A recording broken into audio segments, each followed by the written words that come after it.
The hearing room was packed, the air heavy with tension. Reporters filled every seat in the back, their pens and cameras ready.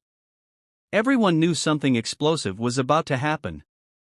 On one side of the long mahogany table sat Senator John Kennedy, calm, steady, and leaning back slightly as though he had all the time in the world.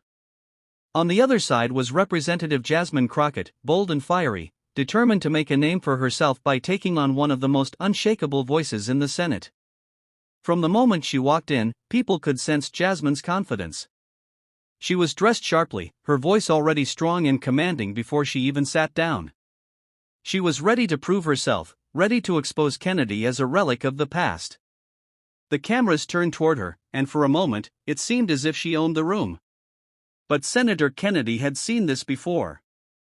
He had faced critics, challengers, and even mockery, yet he always emerged with his wit intact and his reputation stronger.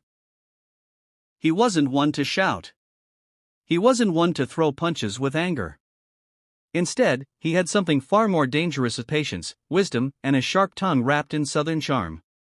The exchange began with policy, as most hearings do. Jasmine pressed Kennedy hard, accusing him of being out of touch, of standing in the way of progress. Her words were sharp, cutting through the air like a blade. "Senator," she said, her voice rising with each sentence, "people like you are the reason we can't move forward. You cling to outdated ideas, and you mask them as wisdom. The truth is, your time is over." The room fell silent. Even reporters stopped scribbling, their eyes darting toward Kennedy to see how he would react.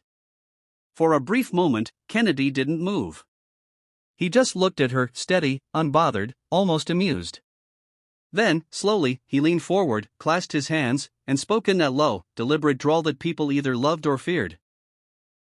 "Congresswoman," he began, "I've been called a lot of things in my life, some of them polite, some of them not. But the one thing I've never been accused of is running from a fight when I believe I'm right. Now, you've got passion, I'll give you that. But passion without patience, without wisdom, without respect for the people who put us here, that's not leadership. That's theater." The words struck like a thunderclap.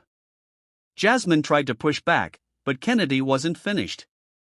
His voice grew firmer, his words sharper, yet never once did he raise his tone. "You think experience is a weakness. You think age means irrelevance. But let me tell you something, young lady, wisdom doesn't come from shouting the loudest or winning the quickest headline.